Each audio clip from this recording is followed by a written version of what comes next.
is Abled and Disabled. Hello everyone, welcome back. In this episode, we have two of our friends talking about their experiences of having a disability. This is my best friend, Greta. We have been to Canada together. That was an amazing trip. We also worked together at both of our jobs.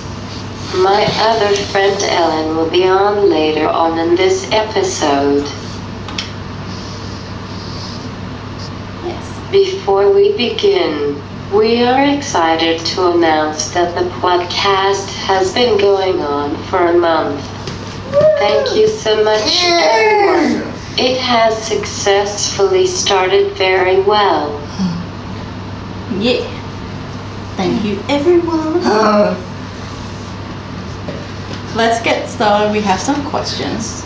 The first question is, what is your disability and how did you get it? So, like Sev, I also have cerebral palsy. However, my type of CP is a little different. My type is dystonic, meaning that I basically move 24/7.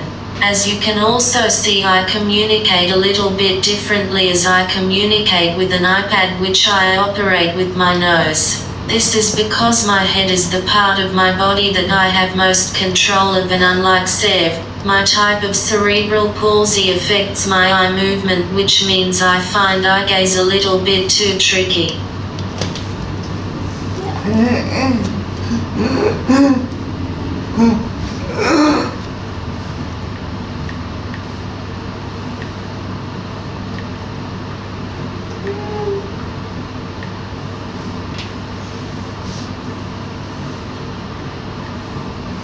I think she's just showing people how she types.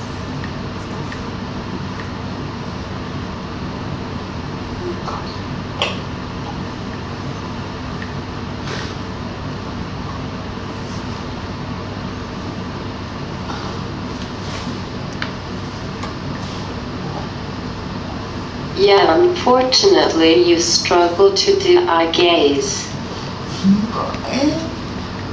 I think a lot of people with CP do, right? There's only select a few that can.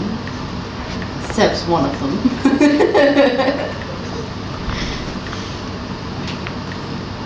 I got my disability through the umbilical cord being wrapped around my neck, so I didn't breathe for 20 minutes when I was born. Seb, you got sick and then attacked your brain, which I think we're going to talk about in a later episode.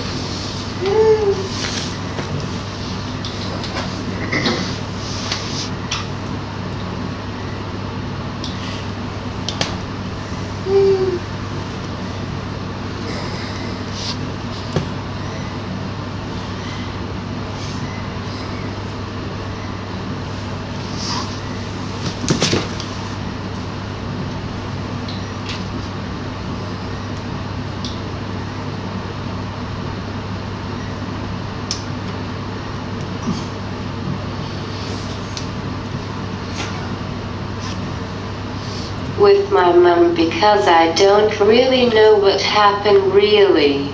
Yeah, definitely. I'm going to ask the next question.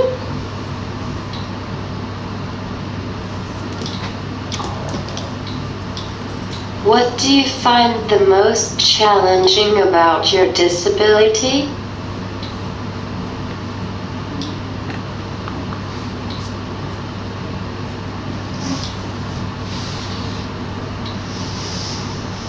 That's always a tough question.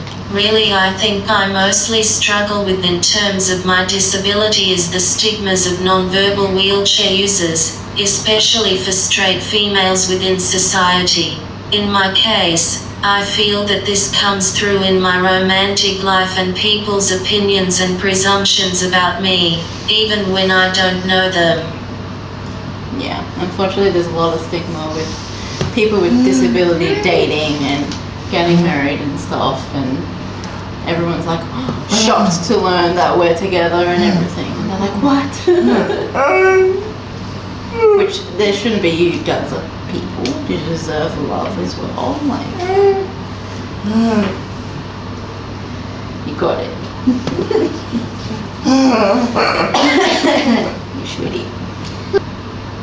Is saying plus men are more difficult sexist. Yes. Some men are definitely sexist. What do you brace about your disability and/or what wouldn't you change about your disability?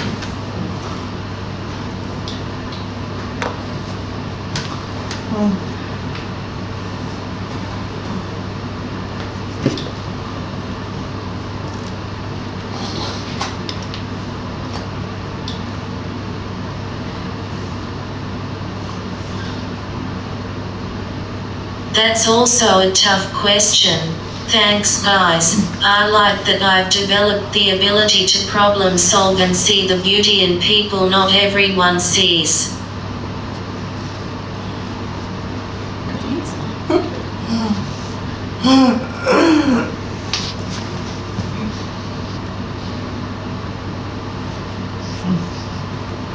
Is there anything you can't do that you wish you could do?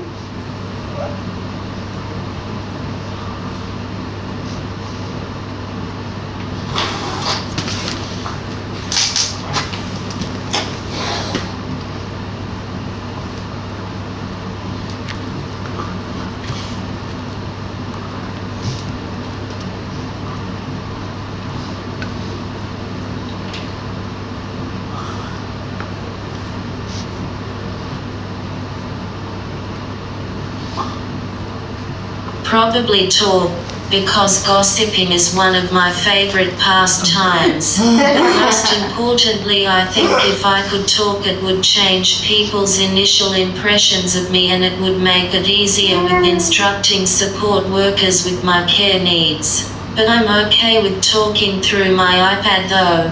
The voice I use for chatting definitely has my attitude. Definitely does, yeah.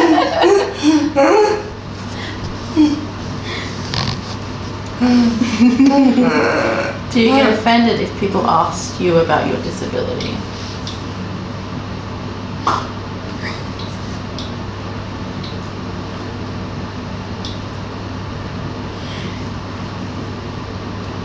Not at all. What I usually get offended with people making assumptions about me. Yeah, that's having people come up to Sev and like not talk directly to her, just direct it to you. It's like, oh, and then ask you if they can touch you, and like you can ask her, but she probably doesn't want to be touched. Stranger. Don't touch people.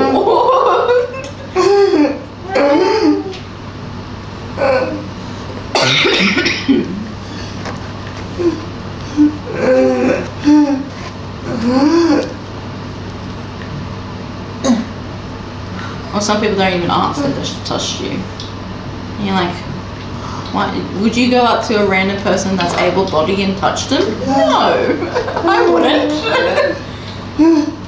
I would if I knew the person.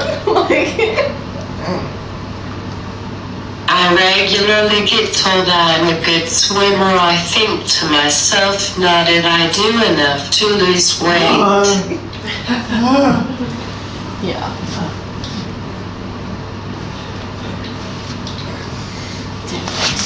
It's just people being rude. It's like that one guy when we were at Vivid and we were waiting to get in a restaurant, and that he like randomly touched you and walked away, and you're like, what the fuck, man? Don't touch me.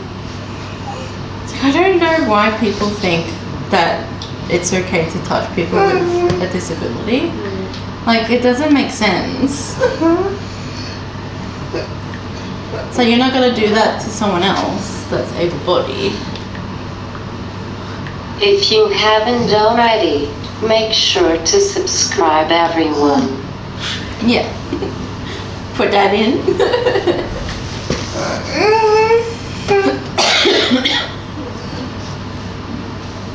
I got asked for $50 the other day online. She wasn't even a friend. What the hell? People are weird.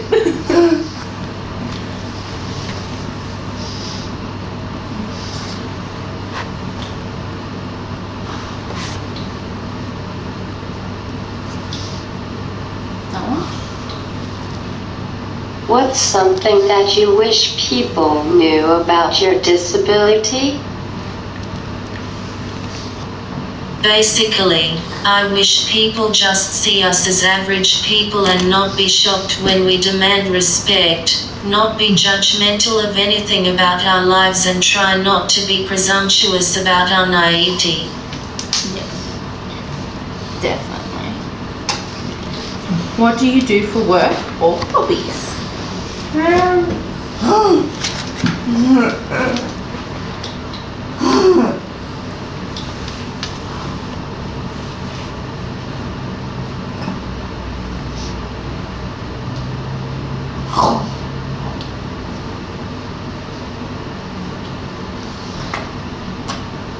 Basically, work-wise I just follow Sev around. We have both been at Northcott for about 10 years now, training and writing. During this time, I have received my Bachelor of Arts degree and now I'm the owner of a company called On Our Own Tracks, where I am lucky to have Sev and Heather as amazing teams members. So, On Our Own Tracks is a company aiming to bring the abled and disabled world together and promote flexible and accessible employment. So technically I'm their boss, but Sev is definitely more together than me. She's very much Miss Organizer. She has a calendar for the podcast. When we film, what are we filming, when we're uploading. Definitely got it all planned out.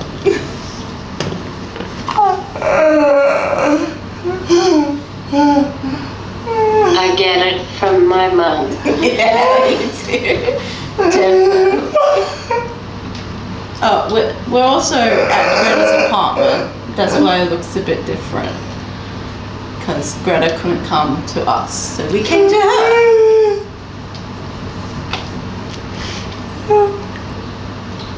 I'm like, does this shift app thing go work?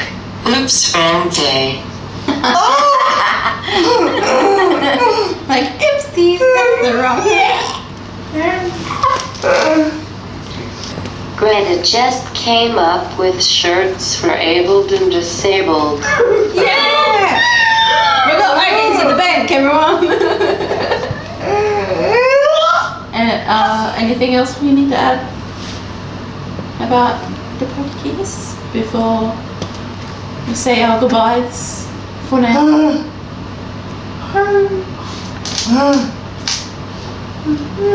Don't you have a note?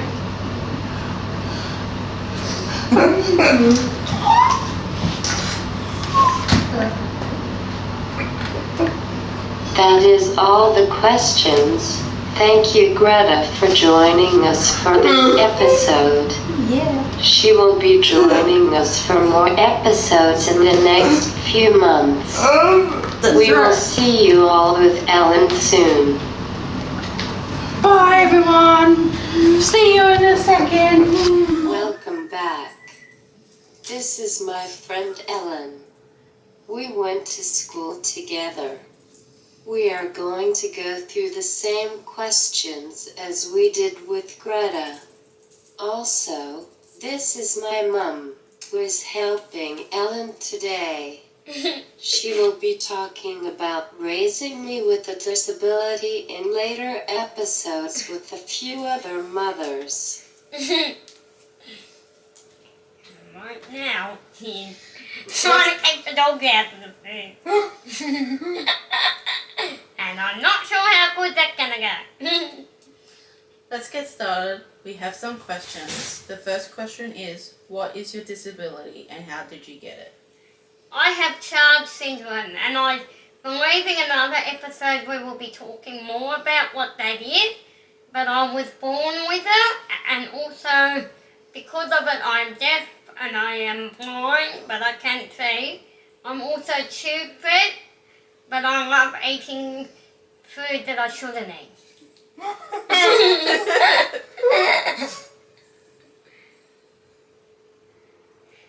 And I also have a bit of gastroparesis, which I don't think they actually know if I was born with it. They know I was born with a lot of tummy problems, but I don't think anyone really can say whether I was born with it or whether I got it after one of my gut surgeries, which can be the cause of it. No one would, I don't think anyone ever will really know that answer to that part. But basically my tummy's fully paralysed, or mostly, and I had to have 2/3 of it removed. So yeah, I'm very complex, and I think we might need a whole another episode for that.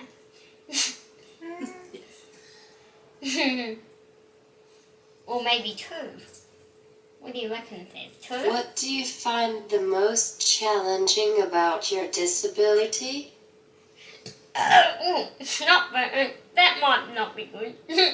I don't know, sometimes I find it hard when I can't do things that my friends are doing or my family, and I don't like it when I go somewhere when I can't have a certain thing that someone else might be eating.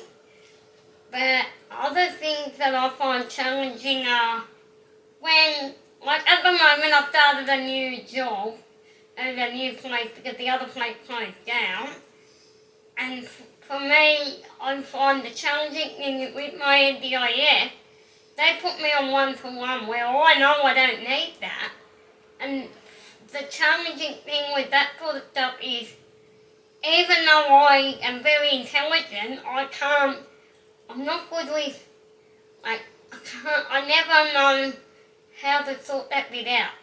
So like, I know that I don't need it, but I don't necessarily know how to tell them, hey, I am 1 to 3 or 4, or I'm better, but like if your NDIS says you're at 41%, that I get confused because it says, because then I'm like, do I have 41% of the whole lot or only 41% of that?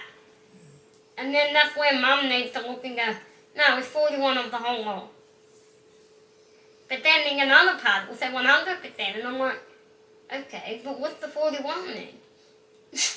Then yeah, that to me is very challenging. All the different bits that you've got to look at and work out what you have, and also things like doctors when they give you like if they come and see you and they want Mum or they want my carers and not me. My main ones are good, but all their registrars sometimes will come up and they'll ask for Mum, and the Mum's like, and we're like, well, Mum's not here. If you want her, you can ring her up. That's what I tell them now. Ring her up. And they do. What do you embrace about your disabilities or what wouldn't you change about your disability? I embrace the fact that I actually can do more than a lot of people think I can. And I like trying to show people, that even though we are disabled, we can do more than what they think. And like today we had some weird person come up and just start singing like a kid's song when we went to the swimming pool. And I was sort of sitting there thinking, I felt like going, hey, I'm actually 38, not 2. And I didn't because, well, I guess I thought if I did, he might not listen. Because some of them don't. But I do like trying to educate people, and it is good to do that. And just so you know, I am fiddling with Deb's voice, right?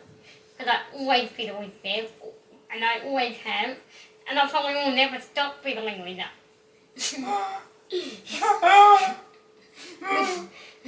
But I also like I'm part of the charge group, and I love being part of that, and talking to all the different people in there, and helping them to know, like I like to help them to see that actually things will get better. So I guess I do embrace that too.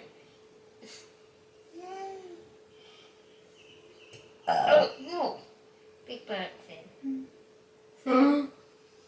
Yeah, you can. Next question? Yeah. Is there anything you can't do that you wish you could do? I wish I could, I wish I could eat more or not have to be on my tube. And I wish I could, like, go around, travel a bit more. And I wish I could, do things that, like, say my brother could do. Like, they can get on, and they're like, one weekend is, like, I can look at Instagram, and one weekend I think he's away, and the next weekend he's gone again. I wish I could do that sometime, but I can't. And he doesn't have $1 million, so it's not that. He just keeps going away, and I can't keep going away that much. Because we just can't. It's hard. Because you have to get my wheelchair, you have to get my formula, and everything else. Do you get offended if people ask you about your disability? No, not really, no. It's so rare that I feel like it's not totally rare, like, there are people that know about it, but I feel like most people, I like to educate them about it, and sometimes also I like to, some people I don't like, so if we have, if it's like some person that you go, oh what, like, it depends how they are, like sometimes someone might go, why are you in a chair? And I don't necessarily like that because, well no, they might go, why are your legs broken or something, I don't know, like, and I don't necessarily like that because my legs aren't broken, it's my ears that are broken. Because I've got no semicircular canal, so my balance doesn't work. But then sometimes I do tell people, but sometimes I don't think they, like I'll tell people about that and they go, what's that? So sometimes it's a bit hard to work out what to tell people, but I don't really get offended about it. I get more offended if people start treating me like a little baby or something. Yeah.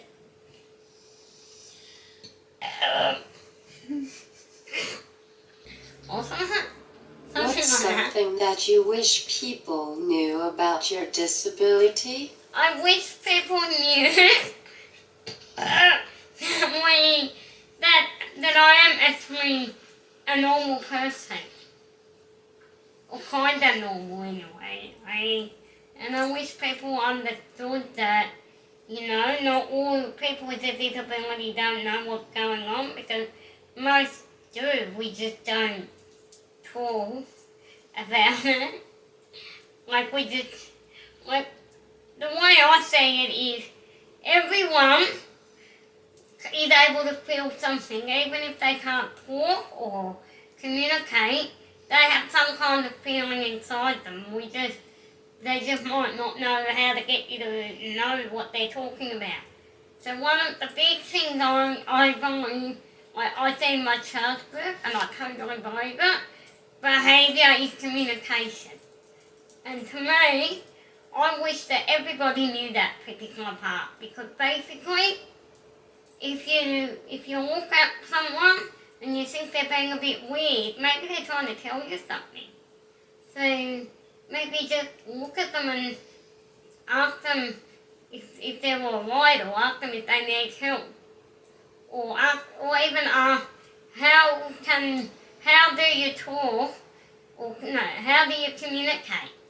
That then you can understand what they're saying.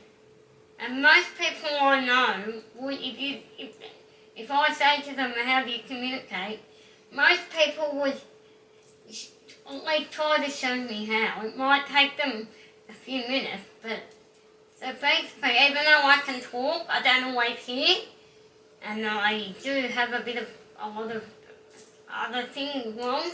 So basically, I just wish people knew that we are all human and we all have our own ways of getting things across. Just let us do it, get it across, and if you don't know, just ask us how you can help us, and we will probably tell you. Yeah. Yeah. Good answer. Is it me? It's me. I have the last question, don't I? I have, what do you do for work or hobbies? For work, it's a little bit a bit of a long one, because I worked at a place called Afford for 18 years. And they were in Merrifield, they were like a supported employment. And this place, they were alright, they were good. Seb actually did some work experience there, didn't you? Yeah, Yes, I think in 2007 or 8. 27 or 2007? 8? 2010? 10? 2010? Yeah. Well, and at that time, like, they have had many changes. And then when we had the Royal Commission and all the results out of that, there was a whole lot of things about ADUs, and I thought, oh, what's going to happen now? So then we got an announcement that they're closing down and moving everyone out to Ingleburn, which from Aruba would take about 2 hours if you don't use toll.